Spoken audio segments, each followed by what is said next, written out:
Hey guys, today I'm working on the 2010 Traverse. This is a 3.6 liter. Very common issue is the canister purge valve.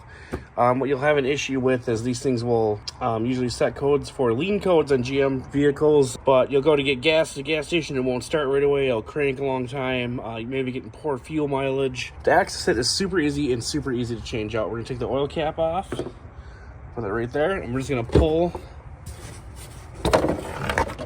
the engine cover off.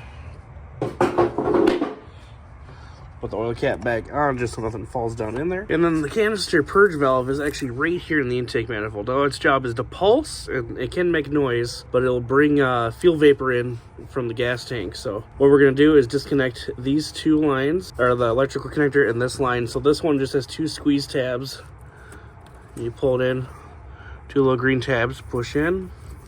And then this one, you're gonna push in, push the tab, and pull it out, and then that gives us access. There's a little 10 mil bolt right there that holds it in, and just an O-ring on the other side here. So we're just going to disconnect that. All right, so then we just take our ratchet and unbolt this 10 mil head bolt.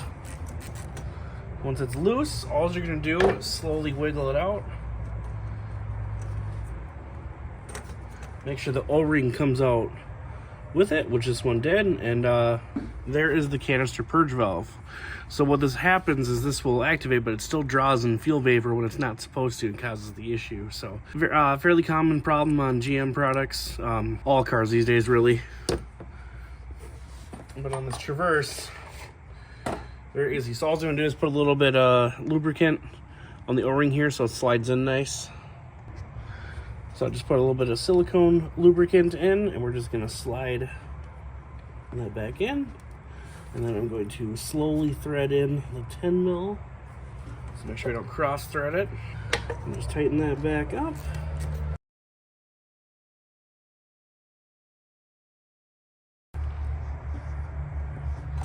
Snug it up, and it should just be fairly snug there. And then you just take your evap hose, reconnect it. It's a quick connect, so all you gotta do is push until you hear the click. Take your electrical connector and push in,